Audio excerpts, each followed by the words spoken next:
This is the third seminar leading up to the Meet the Buyers Expo. I know there's some familiar faces from the previous seminars.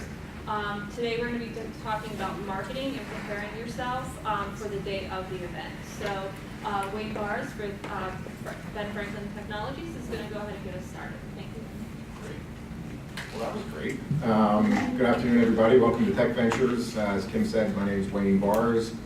I manage the Tech Ventures incubator facility here. You're on the fourth floor of our incubator building, where we've currently got 27, 28 high-tech, mostly pretty early stage technology companies that are here.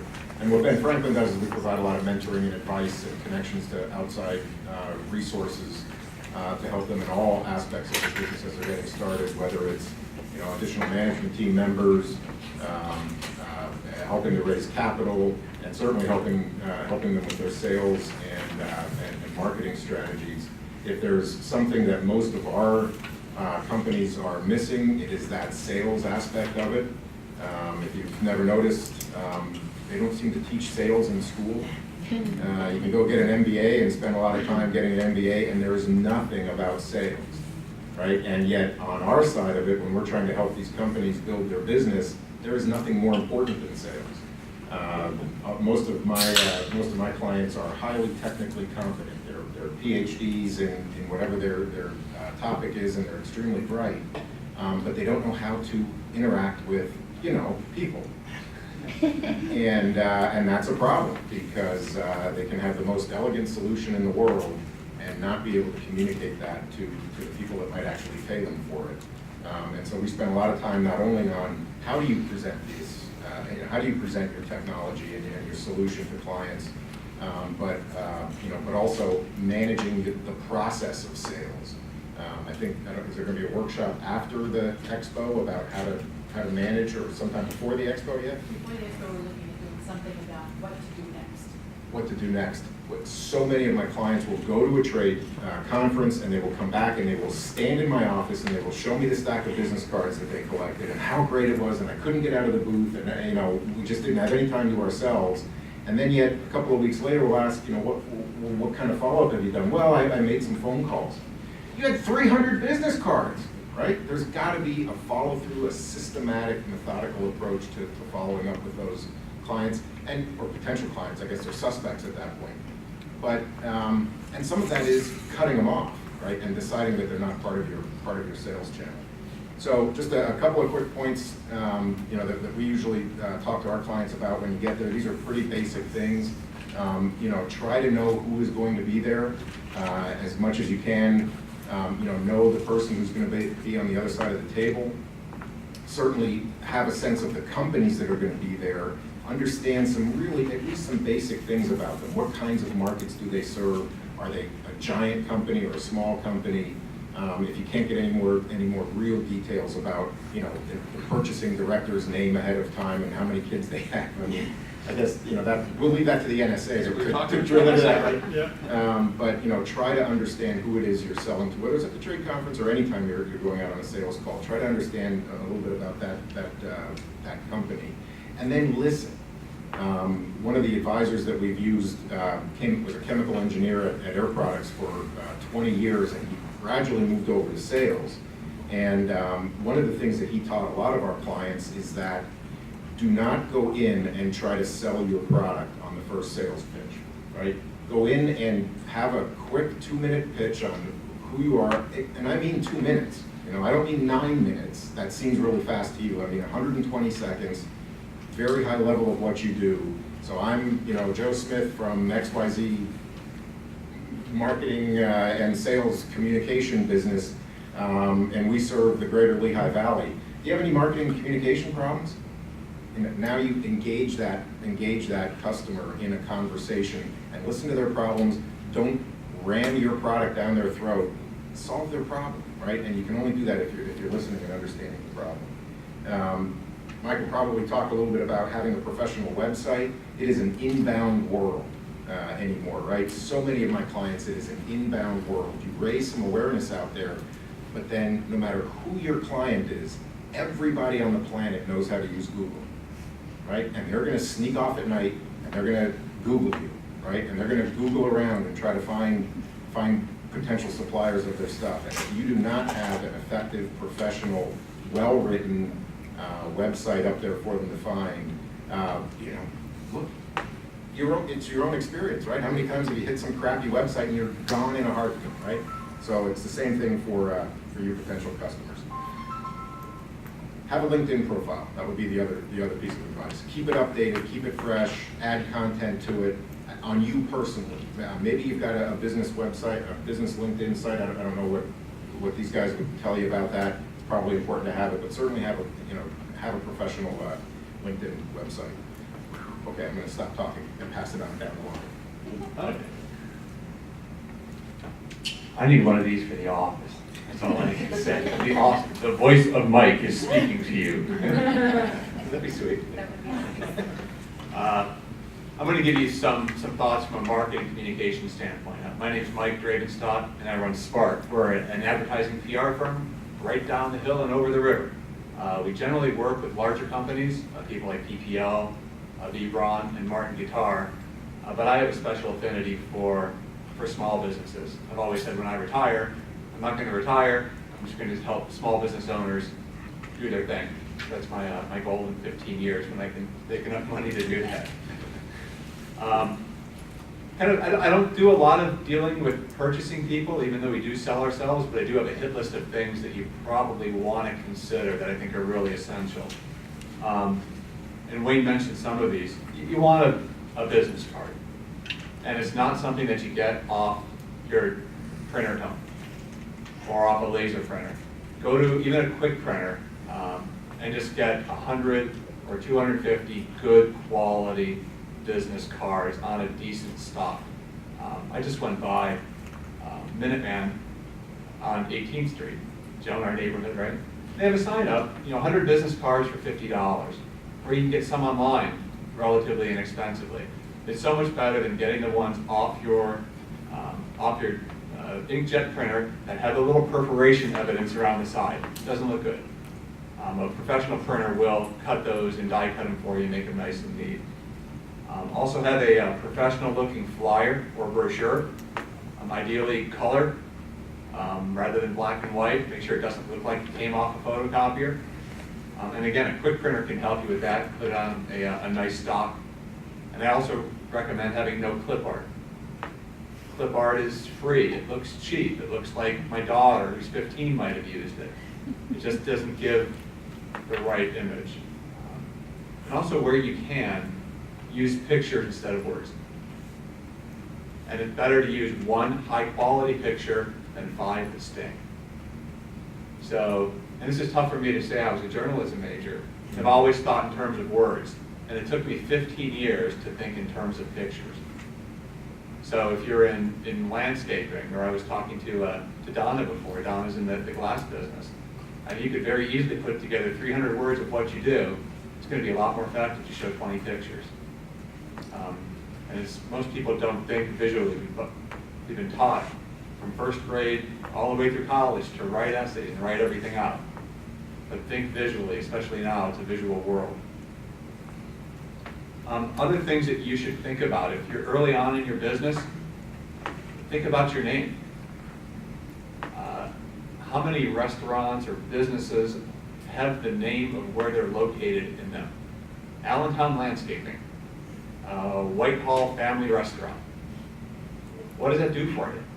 Obviously Olive Garden doesn't call itself Whitehall Italian Restaurant. It's Olive Garden. There's something evocative and interesting about it. If you have your name in the business, that can be okay, especially if it's pronounceable and recognizable. I would never put Dravenstadt in the name of a business. It's not an easy thing to remember or to spell. Have a website, as Wayne said, that ideally the website address goes with the name. So it's not something generic or something offbeat.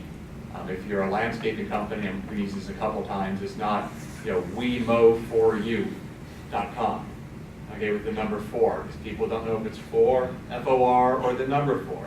So try to get as close to your name in a .com. Also have an email address with that .com. as opposed to having a Gmail address or a Yahoo address or a Verizon address. I've seen people that have their own website but still use a Gmail address. Where you can easily take that website and forward it, the website email address and forward it. You want to have this cohesive, consistent electronic presence. It's often helpful to have case histories of successful people that you've worked for. And when you think case histories, probably the first thing that went into your mind is, well, I can write 250 words. Think visually. Can you show some pictures? Can you do a quick video and put that on YouTube that you can show someone that would link from your website? Again, if you're in landscaping, take a nice video. You can do it with a cell phone. What I've heard is you can make it scrappy but not crappy. Okay? And just nice and easy, show things, put some nice titling on there. There's a bunch of easy software that you can do that is probably as easy as using Microsoft Word to put visuals together that help sell your business. And if appropriate, if you're meeting with someone face-to-face, bring a product sample or a little piece of something that you can give to them, something tangible that they can touch and feel. I'm sure you'll talk about that. That's your whole business, right? In terms of how you present yourself, I'll echo some of the things Wayne said. Make sure you look the part. As I said, if you're in landscaping, you probably don't want to show up in a three-piece suit. Maybe you want to show up in khakis and a polo shirt with your nice logo on it. If you're in accounting, you might not want to show up with khakis and a polo. You might want to show up in a suit and tie or a jacket. So think about what the expectations of your customer are and dress appropriately. And if in doubt, ask about what the culture is there so you can make sure to fit in. I also, listening down is a key thing. And also, smile. And what you bring, you'll bring a sense of enthusiasm and really joy for your business. That's one of the things I've heard over and over when we present on behalf of Spark. People say, you're just so enthusiastic about what you're presenting and about the business that you have. And that was really infectious. So give it a go, show some energy, show some enthusiasm, and that'll rub off and that'll be memorable. And I'll also echo what Wayne said. If you're in a face-to-face, 90 to 120 seconds about yourself and then start asking questions. Get them talking about their needs, open-ended questions. Ask about their customers, what their customers' needs are, what information they need, what problems their customers have. And that can give you some insight as to how your product or how your service will fit in. And some of that comes inherent to me as a journalism major. We were just taught to ask questions. Right? It's very easy that way, but a lot of people don't feel comfortable doing that. That's how you get to that middle point between what you're selling and what their needs are, and you kind of broker what's necessary. I've often heard that an effective salesperson understands the customer's business better than their customer does. I don't know if that's, maybe that's an exaggeration, but maybe not too far off the mark. And that gets back to knowing who it is you're going to be presenting to and who you're going to be meeting with, and understand their world as much as you can, because then the questions that you ask and the answers that you get will make a lot more sense, a lot of context. Something I was told once on new business pitches on the agency side, they say if you can go in and tell the client, the prospective client, something that they don't know, they see value in you. And it might be a research study that you found on the internet done by a credible third party, or maybe it's some independent research that you've done, anecdotal research where you talk to people in the field. That can be really useful. If you're giving the customer or giving the prospective client something they don't know, they see value in you. And again, I could keep talking forever, but I'm going to pass it along to the people over here and pipe in when I want. Michael, thank you. Hi, everyone. I am Joellen, and I am from Select Sales. My business is about creative marketing solutions. Been in the Valley for quite some time, and I've gone to different events that are similar to the ones that you're leading up to. And biggest thing that I probably want to share with you today is, of course, you're walking up to a table and you're getting the opportunity to meet a purchasing agent that may not be exactly the right one that you have to meet, but they know the other ones that you have to get to. So you get so much time with them at the table, so prepare yourself with the list of the questions that you would like to ask them. And it might be the same questions each and every time. I know that David will go into it, but the capability statement is so important. It's a single sheet of paper that goes over what your company is all about. That is, I feel, the most important thing. When I went to my very first Meet the Buyers, I felt like I gave them too much. Like I walked in with a presentation folder, I had product knowledge, I had my brochure, like I stuffed it from so much in there. And then I learned that I had to streamline it back because one, they need to be able to walk away with all the information and funnel it internally to the right people. You will not get a sale right there. You're gathering as much that you can in front of them, so it can help you do the follow-up.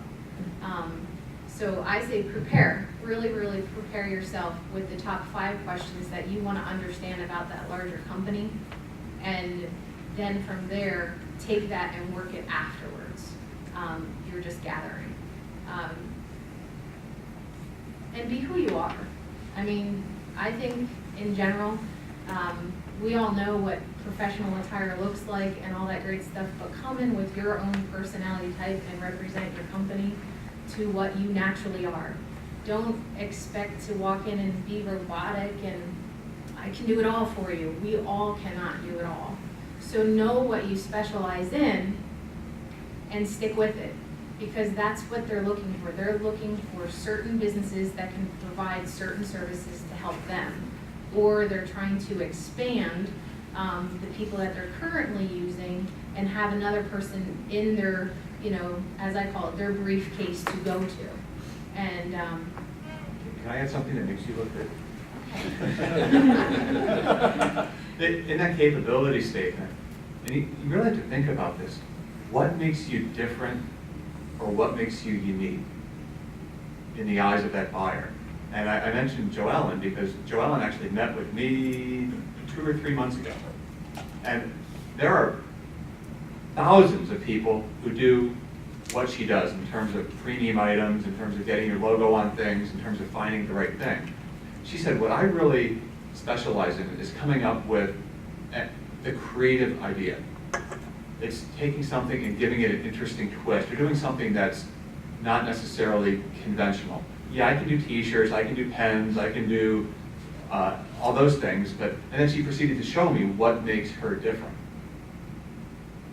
Okay? And as a result, we actually called her about a week ago on a project that's different.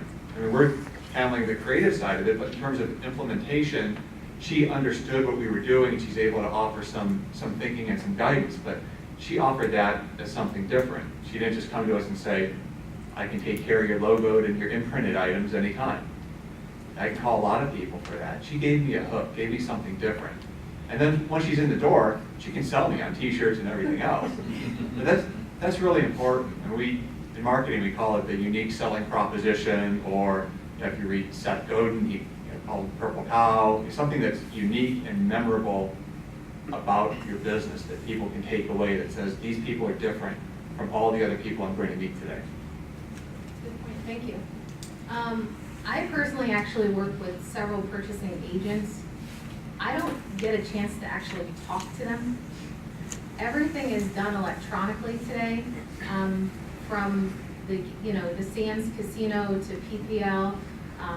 They pretty much communicate via email, so you get no voice reflection. You're just basically black and white. So the reality is you have to still be able to shine through all that. And the biggest thing is communication. When they're starting to communicate with you, you better be on the receiving end and talking back, because they don't wait around. They pretty much want instant gratification. At least in my world, that's what it feels like, and that's how it lives through with each of them. And again, being extremely unique than just being the same old, same old. So I just stress that day is be who you are, be genuine, come prepared. I know David will go into greater detail about capability statement. I brought mine along. I don't have no problem sharing it. But I just think like go there with what you're really looking to learn. The list of the people probably will be out there prior to the event. So really scrub the list and say, who do I really want to meet? Because you may not want to meet all of them. You may only want to meet a selected number of them because they're on your list to be reaching to. So don't feel that you have to get to every single one. Pick where you want to be. So I could go on, but I say he's the master of the guru. I have learned a lot from David, and David has helped me grow my business as well, so I'm going to pass to him. Thank you, Joanne. I'm going to take the computer here and do some things. And maybe, Joanne, would you pass out your capability statement? So I'm the, I wonder if this is on. It is not. I'm the program director for government contracting, government marketing through Lehigh University here. And what I'd like to do is to share a couple of things with you that will fit in with what's been said here today. Some of you may have seen some of the slides before. Karen's been through one of my presentations. Joellen has as well. But what I'd like to do is to just run through some things that I normally present to clients and talk about success factors and what you need to achieve, get into the capability statement, talk a little bit about business cards. I actually have a PowerPoint presentation I'm going to show you from a contracting officer that he prepared and he actually sends to people to say, this is what you need to do. Okay? So I tell people that you need a good business plan to understand where you're going.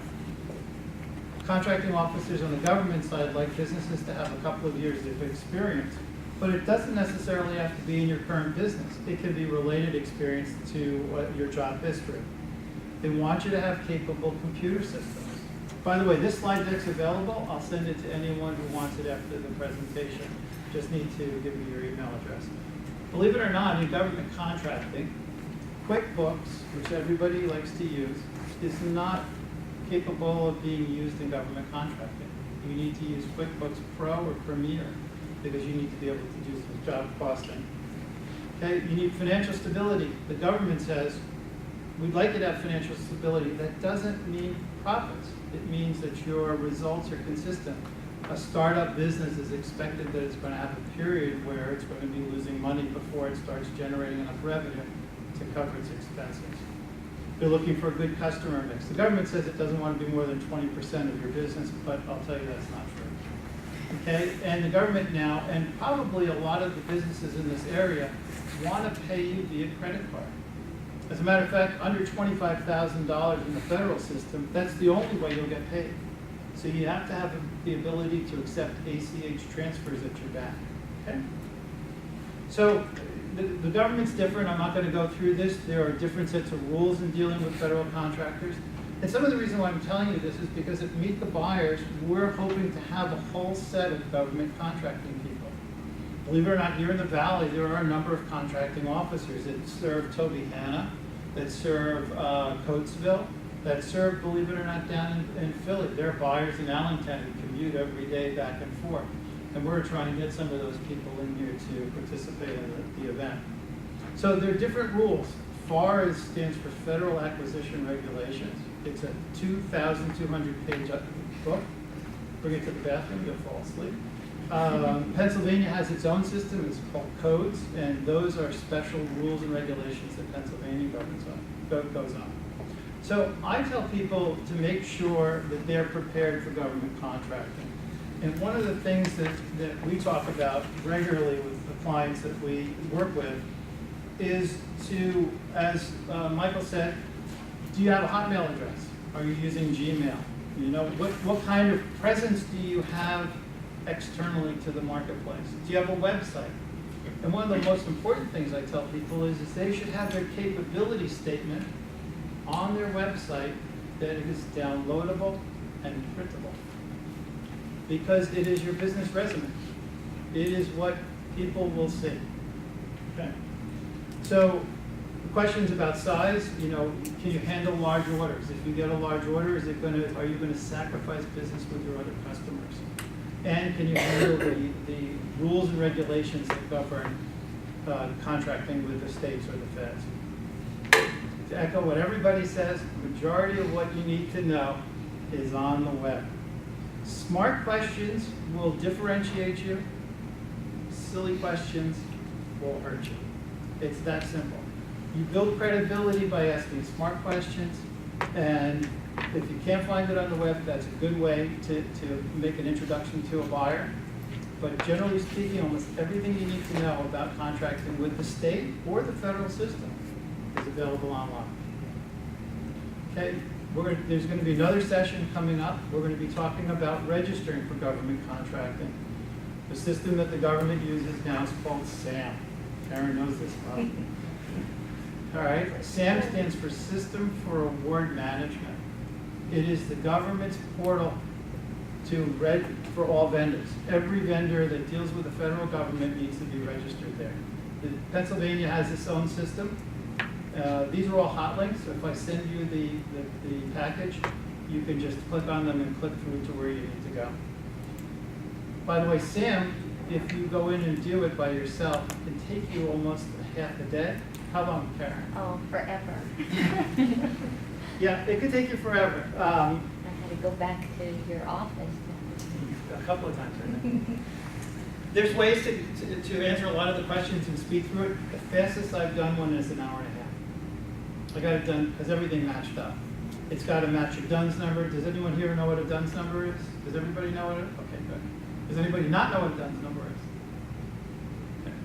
So you need a DUNS number, you need to have your corporate registration, you need to have bank account information, and believe it or not, you need to know the branch manager at the bank that you do your business at now, and his or her phone number. So some other things. I'm not going to go through this, I'm just going to skip through this. These are special certifications that you can have as a business. And I would like to talk about marketing and selling, which is what we do. I tell businesses that you've got to have a focused marketing plan. You can't possibly, in the government system, sell to all the people that are out there. There are 2,400 contracting officers in the federal system alone. In Pennsylvania, there are hundreds of systems to purchase. You have the state buyers. You also have municipalities. And within municipalities, some delegate authority out to, if you're selling equipment or things, they may delegate it out to the person that's in the maintenance shed, who might buy different components. So the key here is to know your systems. We're going to talk a little bit about preparing a capability statement in a minute. But I'm going to show you some examples. I think Joellen passed out. Joellen has a perfect, good example of a capability statement. Let me see if I can open these up. I'm going to show you two good ones, and I'm going to show you a really bad. Let's see if I can get this to come up. So these I took off the web, and this one has a little bit too much information. But what they've done in here is they've put and compressed a whole resume of their business. They have all of their government contracting information. They have what's called a cage code on there. They have their DUNS number. They have a point of contact. You'll see it over on the side here. They have their web address. They have direct phone numbers and emails. Very specific and very focused on what this business does. It tells a story about the business that if someone who's interested in dealing with them will take the time to read it and get the information. I personally think this is a bit too busy. I think that a capability statement should be a little bit simple, but this is a successful example of a capability statement. Does anybody, Michael's talking about pictures, here's some of their partners. You can see some of their logos. The company has also its own logo on there, right here. To me, one of the problems is, I think they're saying their name is We Solve It, Yeah. but the logo is We Solve It. Solve It, So right. you're trying to find them on the web, and you type in We Solve It, it's confusing, Right. you know? Right. So that needs So to be reconciled. it gets back to what he was saying about your name should reflect what you do. So if you look here, they have their cage codes, their DUNS numbers. They also have a GSA number. So this company actually sells products and services through the GSA schedule.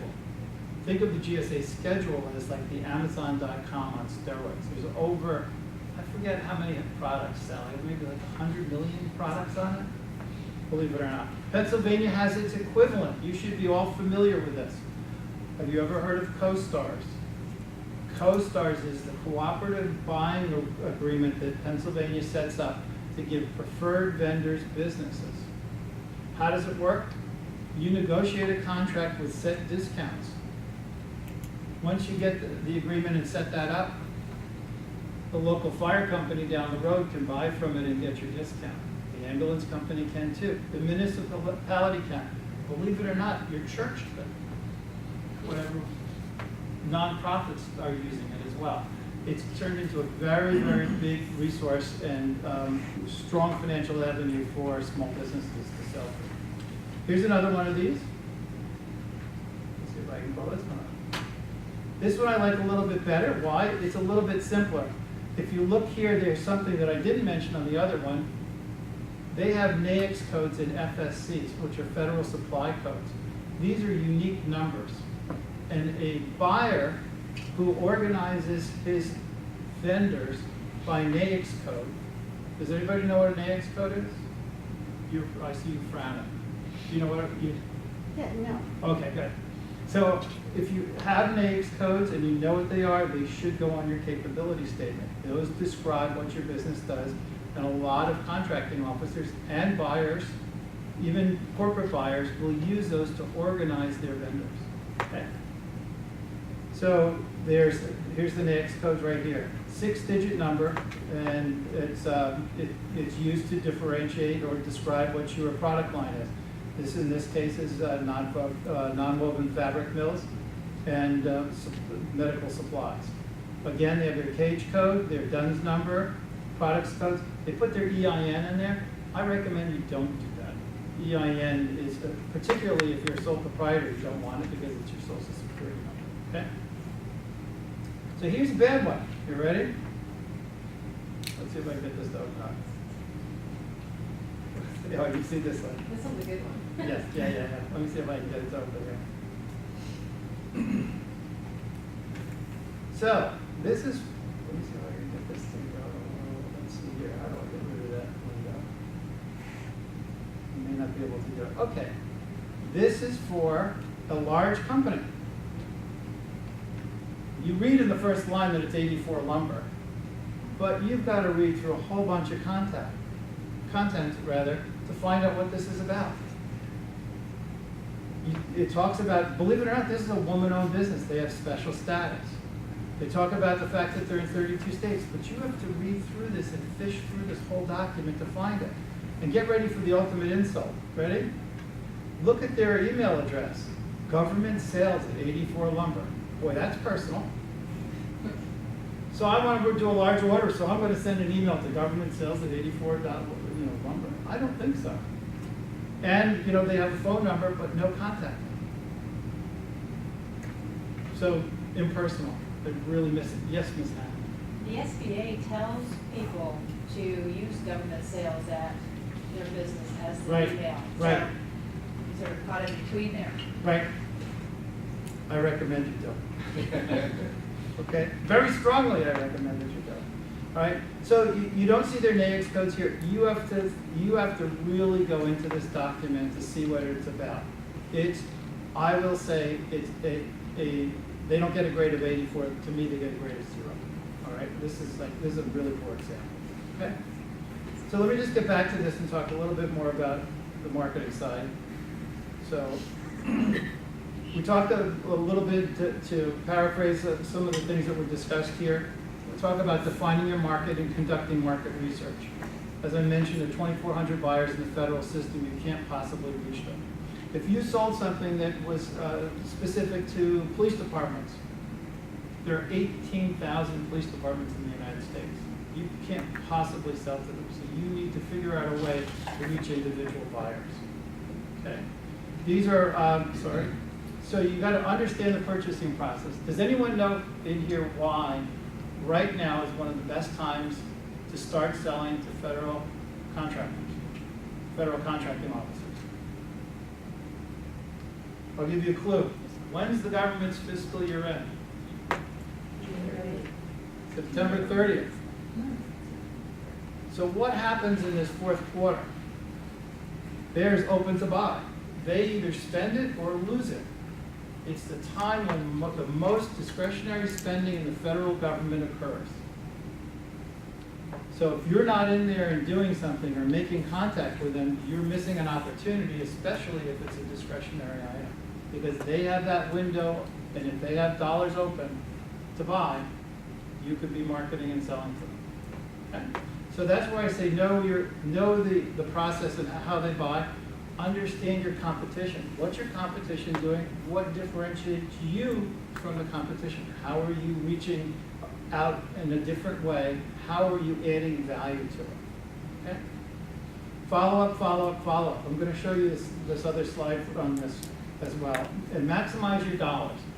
I believe that one of the best values that you can get is to attend trade shows. Whether it's Meet the Buyers like what we're doing, or the Harrisburg event where it was for women-owned businesses. There was an event in New Jersey recently that was for veteran-owned businesses. There's been events down in Philly as well.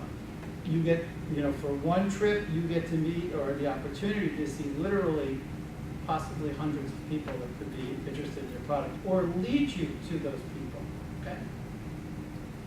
How many people here know that a large company like a prime, like General Electric or Boeing, has an individual that's for small business? Every large prime contractor that does business with the federal government is obligated to have on staff a small business liaison officer, an SBLO. That person's job is to do nothing but help you get into selling to that entity. Their job is to steer you to the person who buys what you sell, whether product or service. So let me just, this has a bunch of things to help you find stuff, and I'm going to skip over to this business card thing. Let me see if I can find it.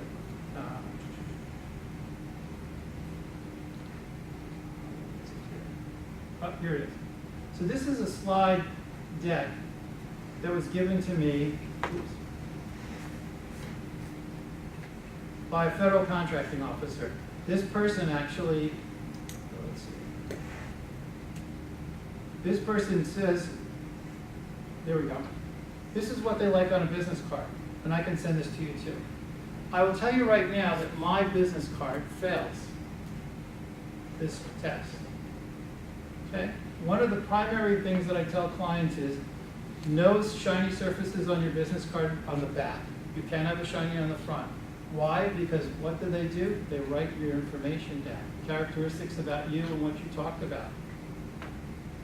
The business card, if you're going to deal with the government, should have your NAICS codes on it, your DUNS number, and your cage code. Why? Because that's what they're going to use to find you. They can find you in the federal system. And obviously, they want keywords and things like that. Okay? Here's what they said when they come to meet them. A 5-minute elevator pitch. What I impart on everybody, and Karen knows I beat it up on this. Mercy, it's like, I'm thinking. Can you describe what your business or service, your business, product, or service does in one sentence? Can you get that out so that you could describe it to a buyer? Hi, my business is such and such. I make custom media biological products. Or hi, I have a lawn and garden business. We do landscape. And give yourself time to go into the detailed pitch. That should be your introduction. Make eye contact, etc. So do your homework as well. Know who you're speaking to. Have an idea of what they're buying. Even better yet, know who they're buying from now and what you can do to replace them. What value do you bring to the equation? What makes your firm different from what's being done? Or what makes your firm valuable in a way that they didn't know that they needed? Okay. Ask about how you can follow up. And get that information. You have to do the ask. If you don't do the ask, they'll be more than glad to take your card and put it on a stack. You need to be proactive and push the agenda. Okay? Here's what they remember. And this comes from a contractor. This is a federal contractor who happens to buy like $1 billion+ a year. He's in the warfighter system and the federal government. He is the one who helps negotiate contracts for jet planes and air, all that kind of stuff. He's been doing this for like 20 years. Unique capabilities, and he tells you, he's saying in this, to follow up regularly, but not too often. So how can you do that? Some things to think about that I tell people to look at. If you have the email address, send an update every once in a while, but include information. Attach a link to an article that they may be interested in reading about what they're buying. Something, product or service new that you're contemplating, and ask them for feedback. All of those things are touches. And it's going to take 4 or 5 touches, as Michael says, to make that initial sale. And you've got to work the process through. So that's it. I think I talked a little too long, didn't I? No, I'm trying to finish it. Oh, let me put it back to the other. Does anybody have any questions? I'm glad to answer questions. If you're interested in becoming a client and interested in the government contracting, there's a form that was attached to you that says Lehigh Government Marketing Client Sign-Up Form. Fill that out. I will contact you back. I'll be proactive. And we can talk about what your needs are and how that will work. Okay, so we're going to open it up, since we've heard from all 4 of our panelists, to you guys that may have questions for any of the 4 individuals sitting up here. So feel free to start with anybody. Anybody jumping to start? Go right ahead. I have a question. I know when I deal with insurance companies, there are certain criteria. I know, Joellen, you deal in things that we might give away, or whatever. And I know that there's certain criteria that I must follow whenever I'm dealing with an insurance agent. Is there something in government, as far as government people, as far as the amount, or what it can say, or what it can't say, or that? For instance, an insurance agent I can give tablets to that say my name on them, but I can't give him an item, like, something fun.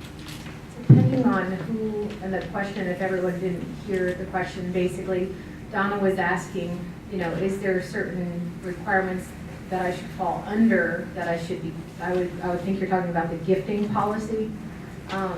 Depending on the actual company that you're working with, they actually publish out their gifting policy.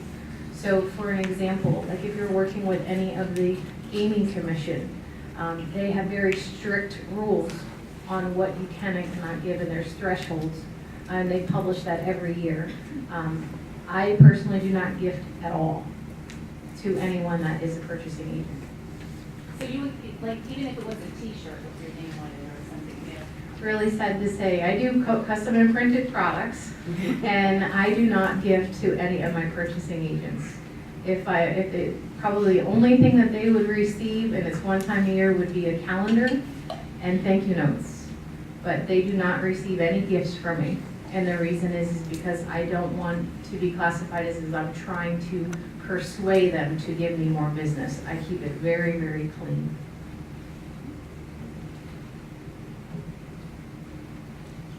Any other questions? Did that answer your question on the? Yeah. I also had one other question. You talked about the capability statement, and you said that oftentimes when we go to this event, that you may not be speaking with the person who does the purchasing, but they will know.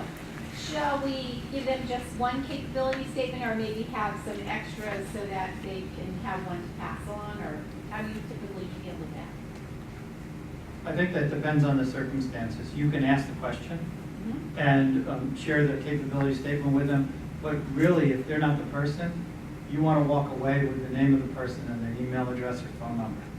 That's your goal. Okay. And then you would not give the capability statement to that person? You could ask if they would like to have one, Okay. and if they would, that's all the better. I look at that as free advertising, an opportunity for you to get your name out into the marketplace. Donna, I personally give my capability statement to each purchasing agent that I meet. And again, if they're giving me a name and a number or an email, I usually ask them to write it down. I supply the paper and the pen for them to write it down because, you get jitters when you're standing in front of them.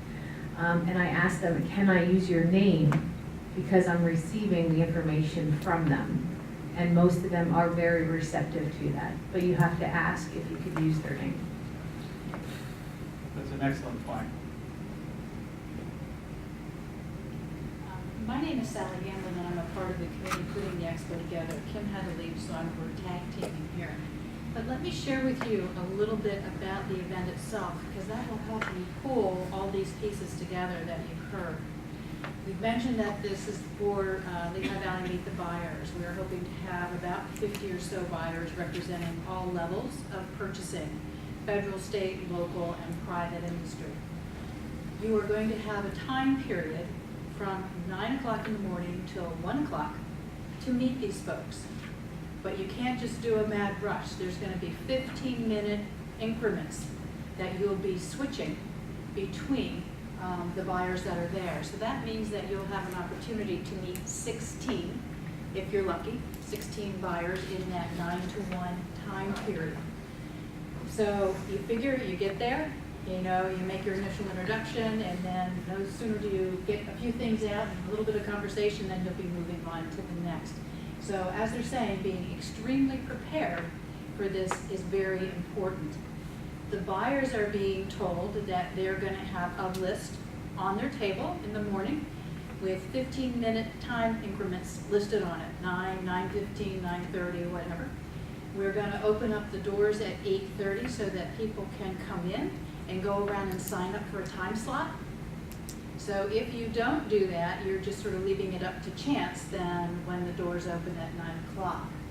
Okay, so again, we're trying to prepare you for the event so that you can make the most out of the event while you're there.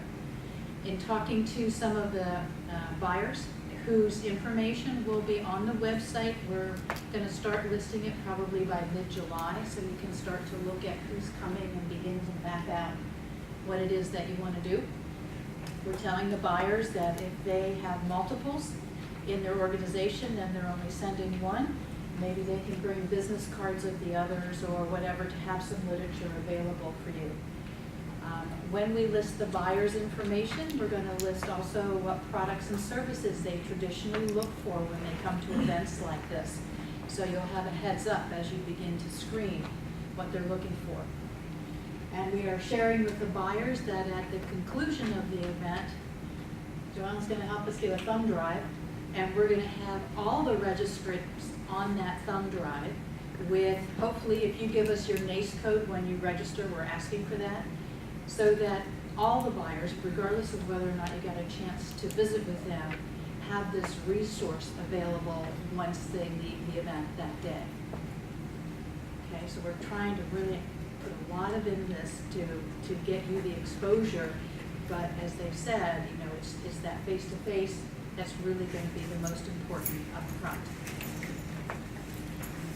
Any questions about? If I might add something. Yes, So sir. that those of you who are coming to this and are unfamiliar with the elevator pitch and the capability statement and the business card routine, the Small Business Development Center down the hill over on the Goodman campus, and my office included, which I'm part of that operation, would be glad to serve as your guinea pig. So you can come in and meet with us, give your elevator pitch to me and a bunch of graduate students who are pretty ruthless, and will help you critique and get past the jitters and the nerves that you would have on the day of the event. And we can help you understand what we hear so that you can refine and make it really, really sharp and effective. Actually, if I can share something along those lines, it's probably a little different. These are 15-minute increments. And when we do business pitches as an agency, often those are an hour or an hour and a half long presentations that we need to prepare for. And I went to a seminar one time, and I think this was just really sharp. The woman said, if you're being asked to present, essentially you're giving a performance. Because if they just wanted the information, they'd ask for it by email. So in terms of what he's talking about, rehearse what you're going to say. If you were going to give a performance on stage, you'd rehearse it how many times? 50, 60, 70 times, you're going to sing something or be in a performance, it's the same thing. If you can sound sharp, if you can sound knowledgeable, if it sounds fluid, that's going to go a long way as opposed to stumbling. So I imagine that's something that your crew would critique on as well, correct? Exactly, and I think what we do is, we throw a fly in the ointment regularly. We'll stop you and ask you questions, which flusters everybody. Because you're in a mode and you're going, and suddenly they ask you, how's the weather in Siberia? Can you deliver to San Jose, California, and how fast? So those are the kind of things that you just get accustomed to, and you have to be able to respond to and move on. But the whole intent of it is to get out the pitch, find out whether they're the right resource, find the right resource that is it if that person is not, get the contact information so that you can then follow up. But have that knowledge of what they do. It's incumbent on you to walk in there, and when you meet and say, I know you're buying from XYZ, and I understand that you may be paying this kind of price for it. We offer this. We may not be exactly the same price, but we're competitive because of blank, blank, blank. So be able to do that. And be able to respond when that kind of question is asked of you, where they say, well, I know right now that we're buying from XYZ. What makes you different? So do you think it is necessary or not necessary to, say, bring a technical person with you? Would they more than likely ask a technical question, like, for instance, if I am putting up a mirror that is 12 feet by whatever, something like that, what's the weight bearing of the whatever? If you're manufacturing a left-handed Maguchi wrench that needs a Ferguson pin and a Johnson lever to install, yeah, you might want to bring a technical person. But most of the time I tell you, really they want to know about your company. They want background on what you do. Who have you sold to? It should be on your capability statement. What are your references? That's the introduction. Yeah, I would think for this trade show, in a 15-minute engagement, it's going to be really difficult for anybody to drill into any real technical questions that the CEO or the owner shouldn't already, have some knowledge of. And 15 minutes goes really fast. And it's really maybe 10 by the time you get there and, get everything together. So. Again, your whole mission is to get to know them, to introduce yourself, to find out if they're the correct person, and if they're not the correct person, who is, can you use their name? The real work comes afterwards.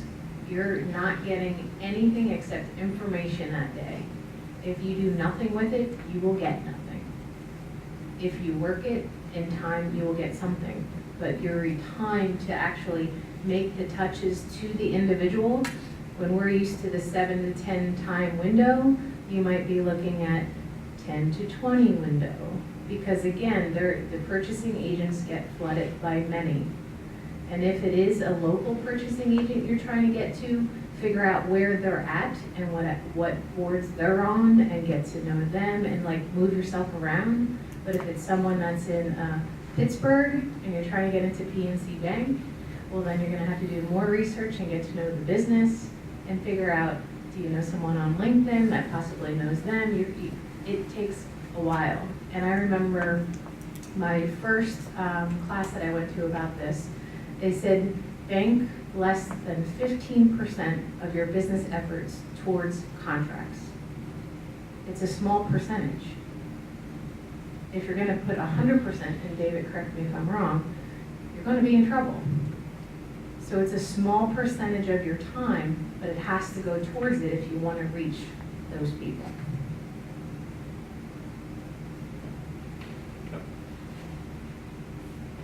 Any other thoughts, observations? I'd like to say something, and about David's group. I went to David's group and they helped me with a presentation I had to do, how I was standing, how I was turning, Mannerisms. yeah, everything, and it was unbelievably helpful. So I would definitely recommend working with this group. And the graduate students, if he wasn't in, they would talk to me. My business plan final draft, came in and everybody was away for the weekend, and this one graduate student ripped it apart for me, and I spent the entire weekend just fine tuning it, and it was great. So Now you're off to the races. sort of. Sort of. Again, there's so many wonderful services out here There are. that we can be taking a part of, and I know Sally has a world of knowledge of resources that you can go to, and you just have to ask people, and people will tell you how to get help. It's amazing. So if you don't know how to get your certifications and all that great stuff, there again, Lehigh University has great programs. Sally helps people actually get their applications pulled together. There's a lot of people within the government agencies that help you as well, and there's so many different certificates. So use the people that have the knowledge of it all and make sure that it fits where you want to go, because it is a lot of paperwork. Just know, again, who's the audience you want to reach. Can't be everywhere. We didn't talk about special status businesses, but there are businesses that get special treatment in contracting, state, federal, and even municipal levels. If you're a veteran-owned business, if you're a service-disabled veteran, if you're a minority, and if you're a woman-owned business. There's also special consideration if you're located within certain geographic areas. The application process is often pretty daunting. As a matter of fact, Sally, can you hold up that book? So, you're going to give a chunk of your life to preparing the documents for this. Ta-da! And it's valuable because it gives you what's called a set-aside advantage. That if a contract comes up, you can bid for it, and only companies with that special status can bid for it. So you narrow down your competition pretty significantly when you do that. But there's special things you have to be aware of.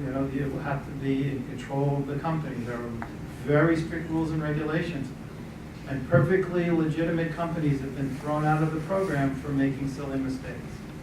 Sally's great at helping businesses out with doing that. And I'll just kind of add, I have a lot of my certifications, and the company originally was owned by a male, and I bought the business from him.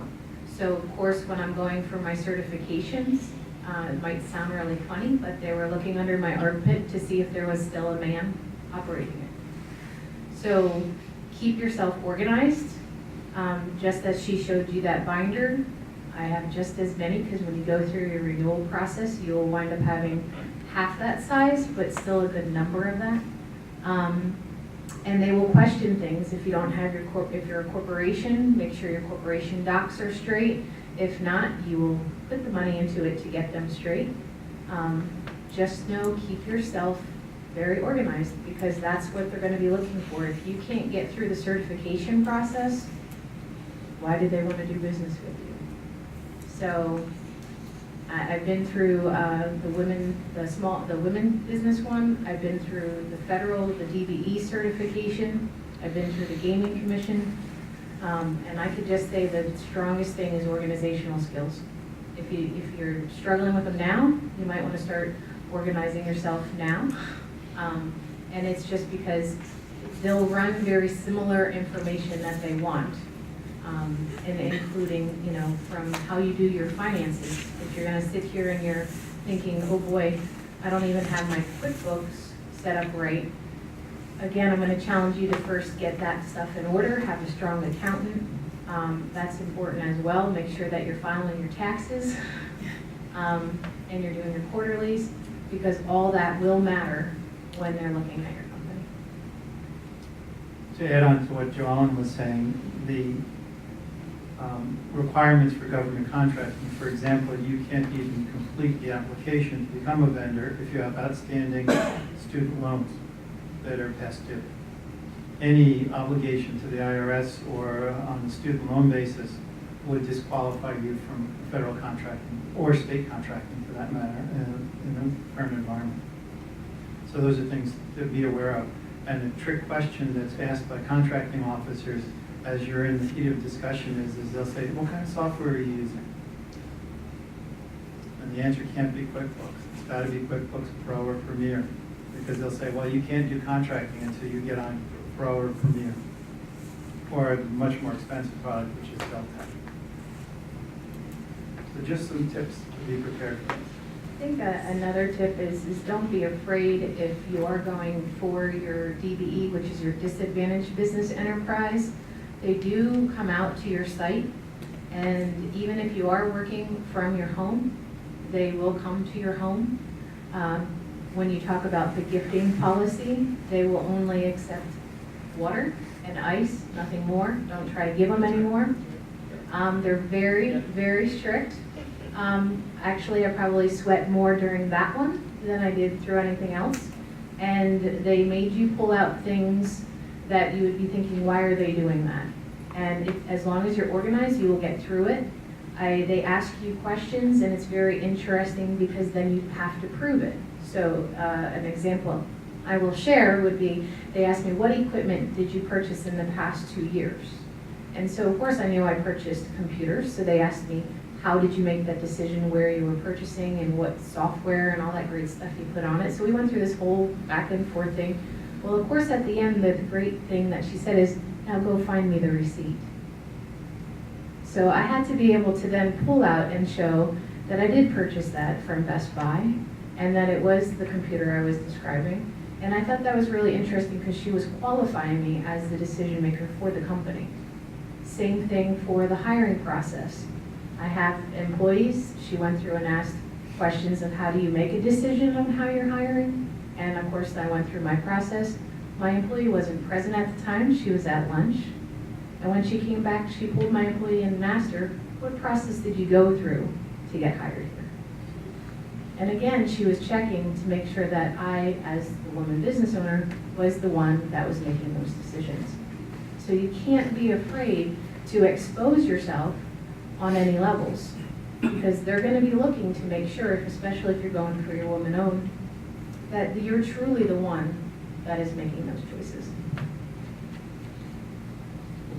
So I know we've been giving you some sort of things to watch out for, so now I'm going to whet your appetite on the other side and tell you that most people don't realize that with federal contracting, that any government solicitation that's less than $150,000 is specifically designated to go to a small business.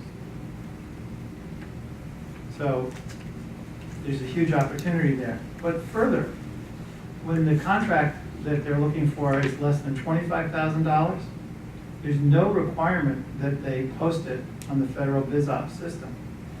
They can call their 3 top vendors, get a quote, and choose whichever one they want, who's most reasonable, responsible to deliver the service or product that they need.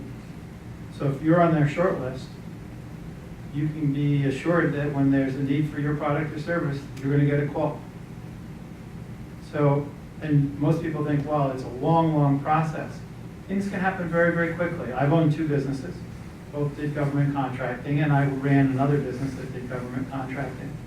And at one time in one of those businesses, we got a call during a federal emergency, and we got a $115,000 contract that came through within 24 hours. All the rules were essentially put aside because it was considered an emergency situation. So things can happen, and they can happen very fast and very positively. You just have to be prepared to be able to respond to it. And I'll kind of add to that. Working with a local transportation company as a case study. Again, when I went in for the first time to introduce my company to them and what I can do for them, they asked me if I was certified. And basically my answer was yes. At that point, I only had my woman's certification. And when I answered yes and gave in my certification, I learned I didn't have the one that they wanted. But I did take the steps to actually go through and get the DBE certification that they were looking for, because they had no one that had it. And they receive federal money, and of course within the requirements of them receiving the federal money, they have to be supporting the DBE certification companies. So it actually positioned me now to get the business from them. And we still go through, they go out and get bids for everything, but that certification has helped me gain additional business. Where if I never had it, I don't know if I would have received them. What does DBE stand for? DBE stands for Disadvantaged Business Enterprise. And You're disadvantaged because you're a woman. I'm a woman, yes. In Pennsylvania, that's the process. Yeah, it's okay, it's just an acronym. So you not only got your women business, you got your DBE, and then is there, you said another one? I have my gaming commission as well. Gaming commission. Gaming commission. Don't play cards against her. Yeah. The gaming commission, the reason that I went for it is because once you go over $100,000 in sales with all casinos, not just one. So if you're working with the Sands, we'll say for an example, and say you're receiving $75,000 worth of sales from them, and if you all of a sudden start working with, you know, another casino and you go over the 100,000 total, you have to be licensed. Again, similar paperwork, except you just need to fill out and have a casino that will sponsor you behind to take it to the state level. Again, all great people to work with, you just have to follow their rules, fill out the paperwork and submit it. Now they're asking for a lot more personal information. They're making sure of your past criminal records and all that great stuff too. So when you're working with casinos, it's well worth going for that because it again opens doors for that opportunity. I think you have to authorize a background check. Yes. We went through it, but we did work with the Sands too, and it was pretty intensive. And there's even times we have to give your fingerprints and things like that. And it's just not one owner. When I had a business partner, my partner had to go through the same thing. And he's like, what am I doing this for? And I'm like, because we get business from them. But again, at the end, it helps my business grow and it helps me, you know, all around. But it's well worth doing. As long, again, is the casino your audience? If the answer is no, then don't get your certification for licensing for the casino. Well, there was a cost involved with it too. Absolutely. I want to say $500, $600. Yeah, it's, The rest of it, again, They do a third-party verification. Right. I mean, it's even the same thing, like if you're working with a company that's across the country or even around the world and they have locations everywhere, so we'll kind of just we'll pick on Lehigh Valley Mall for a moment. Like Simon Company is across the country. Well, you have to become a vendor now to be able to work with them. And you're again going through the paperwork to get approved to be a vendor. And that has to come from, you know, within that you're building the relationship with the people that are purchasing, and then they see a value of using your company, then they get connected, and you're doing paperwork. You know, I'm not afraid of it anymore.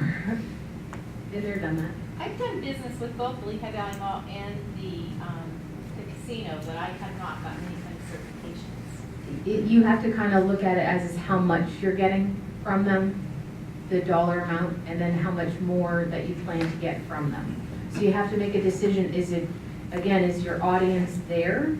And of course, Donna, you do glass and all that wonderful stuff. Could you be servicing all the casinos across Pennsylvania? Absolutely. Do you want to be marketing towards them and reaching them? It depends on your marketing plan. And if that's what you want, then you have to make a decision if it's worth investing into it. My business, I enjoy it. So, and again, the people are very nice, but you don't get a chance to really talk to them. So, If I remember correctly, with the casinos, over 15,000 was the threshold where you have to have the paperwork, at least it was at one point. they actually just increased it to 100,000. But the one thing is it's for all. Yeah, this was just for the single. Yeah, so they a little bit changed this on my renewal process, because I'm in the middle of finishing that right now again. And the other thing I understand with the DBE certification for women is you have to have your women business enterprise certification first before we can go for your DBE. Yeah, Yes. and I'm working that now. So my renewal came. Are minorities also eligible for that certification? What's that? Are minorities also eligible for that For the certification? DV, yes. Yeah. Thank you. You have to demonstrate through a preponderance of evidence that you are a minority. And And it's again, not strictly ethnic. It can be also religious. I think, again, I say kudos to all the certifications, because if they were easy, I would question why we're going through it. So with the challenge of getting through it, again, not everybody can make it through it. So if you can have that extra added value to your company, it can help, again, if you're going for that audience. The government has a goal, federal government, of doing 23% of its business with those special status entities. Contracting officers in the federal system are actually evaluated on reaching those goals each year. Last year, that was just under 23% nationwide was used, went to those special status companies. Pennsylvania has a similar system, but the problem with Pennsylvania's system right now is there's no accountability within the system. There's no way of aggregating the data to know whether they're achieving it or not. The goal is to put in the systems eventually to do that, but right now it doesn't exist. And there have been horror stories, and you probably will hear horror stories within the Pennsylvania system, where they put a set aside for WBE, and the contract went to a non-WBE entity. And why? Because of price. So it's not foolproof. I will share with you, we're getting a lot of interest in small business, WBEs, MBEs, with what's happening in Allentown these days, with all the investment that's going in. Also in Easton, there's a lot of investment going in, and of course, we have what's happening here in Bethlehem as well. So it's a good thing to be aware of, and we need to build a concentrated base of small businesses, WBEs, and MBEs to help fulfill that, or else they're going to Philadelphia to get that certification requirement met. It's a much larger area. I'm going to ask all the panelists, because we've got about 10 minutes, just if, one sort of parting comment or thought, and then I'd like to sort of wrap up the session, and I believe you guys can stay around for a few minutes afterwards if there's a few questions individually that you want to ask. Okay, so Wayne, we'll start with you. Anything, one particular thing, you've heard everybody now. Anything? Yeah. Yeah, I would say that Joellen's point that you probably won't sell anything at that event is probably the best advice, because now you can be free to go in there and communicate with these buyers instead of feeling that pounding pressure to make that sale. And so I would use that as advice. One of the pieces of advice that we give our clients a lot when they're going on sales calls or shows is become a resource for that potential customer, as opposed to, again, I'm gonna tell them about my product until they pass out, right? Be resourceful, and that may mean hearing about a problem that they've got and you know somebody else that can solve it for them. And if you can solve that problem for them, now they're gonna take your next email or phone call that you send to them because you helped them out. So be resourceful when you're talking to customers. Mike? I found it interesting, one of the slides said, what are the, no, not that. As long as anyone can hear me, big voice. One of the slides said, what are the things that someone remembers? And the first two were name and logo. So really, the first thing that they remember about you is the image that you're portraying. It's how you look face to face, how you look graphically, what that name is and what it represents. Because everything else that you learn needs to be tied and anchored to something. And it's that face, and it's that image, and it's that logo. So don't kind of push aside what your name is, and spend some money and some resources on having that name and having that logo look professional and distinct and memorable, because it's going to have the same effect as your face right here. That's your face when you're not around. It's that name and the identity that you have. And I always believe it because that's what we do, but to see the anecdotal evidence up there from someone who buys $1 billion worth of services and product a year, that's great evidence. I think the one thing would be, that we didn't touch upon, is the handshake. When you meet someone for the first time, I think that the handshake says a lot about you. I think the final thing that you do is you walk away with that handshake again. So if you're not sure how to do a handshake, then reach out and start shaking hands. And again, I'm going to stress, be who you are and know your business. That's what I would suggest. Wouldn't you also, I see you have your name tag on, and I think you made those too. Would you advise people going to this to wear a name tag? I personally wear my name tag anywhere I'm meeting people.